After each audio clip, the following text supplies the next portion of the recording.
was given a recipe for zucchini tots about 4 or 5 years ago, and I never got around to making them, and I gave it a try this week because I harvested a fairly large zucchini out at the river garden, and it was the perfect size for this recipe. You need about 1 cup of grated zucchini. So I adapted the recipe just a little bit. I also added some fresh rosemary from the garden, and this is a delicious recipe. I wish I had tried it 4 or 5 years ago because I would make them every year. My youngest son loved these. He's been begging me to make some more of them since I made them, and it is very low in fat, calories. It's just a really good little side dish. We're going to bake them, and so it's not fried. So I'll leave the ingredients for you here. They'll also be below the video if you'd like to print them out. And as always, you can do a screenshot with your device. And so we'll start by preheating the oven to 400 degrees Fahrenheit.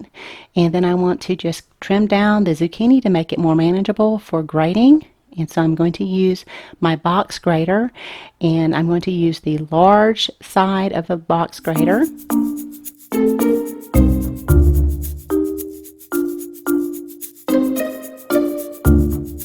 So once you grate all of the zucchini, go ahead and transfer it to a colander that's over a bowl. This is what we're going to use to drain some of the water off of the zucchini, because you need to do this step to keep them from being soggy. I am also additionally salting this. This is where I adapted the recipe because that salt is going to help bring out some of that moisture. So you'll want to put this, you could put it in the refrigerator overnight if you wanted to. I just left it out on the counter for about an hour while I ran some errands, and so this is kind of what it looked like. And so you should notice some water draining from the zucchini, and then you'll want to go ahead and press it and make sure to get some of the excess moisture off of there. And then I just rinsed off the salt because you don't want excess salt in here, and don't worry about the zucchini absorbing more moisture. It won't. And then you can just go ahead and squeeze out all of the remaining moisture and then put it in a tea towel, a paper towel, or some cheesecloth, and then just continue to get that moisture out.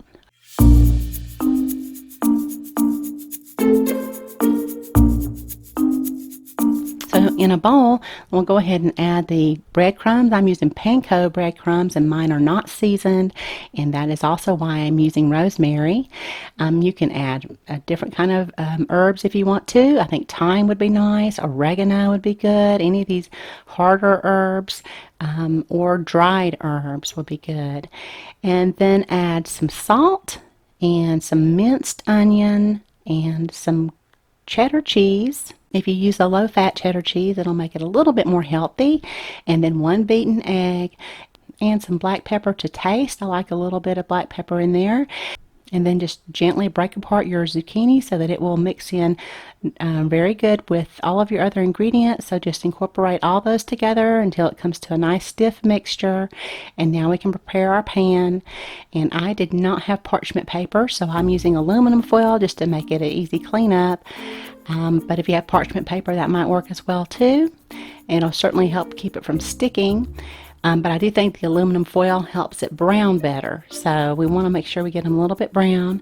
And I'm going to spray this with olive oil. So I love this new little product I bought. It's called Misto. Maybe some of you have this. And you fill it up about 1/3 to a halfway full of your cooking oil. I'm using olive oil in here. And then you just pump it till you start to feel some resistance. And then you can spray it without getting all of that, I don't know, I guess you call it like a propellant type of smell that comes out of the cans when you buy it already in the can at the store. I've just really enjoyed using this for spraying oil. So I didn't put enough oil on this pan though, so I did have some problems with them sticking. So make sure if you do spray it generously. And so my first time making them, I'm going to go ahead and just make them into little ovals like this. I made them just a little tiny bit too big. You should get 12 out of this recipe, and I got about 10.5. And now just spray the top real well too with the olive oil, and we can pop these in the oven. And so after about 8 minutes, you'll want to go ahead and give them a quick turn. Like I said, mine were sticking a little bit, so make sure that you put enough oil on there. And they should be nice and brown when they're done. And these were just so delicious.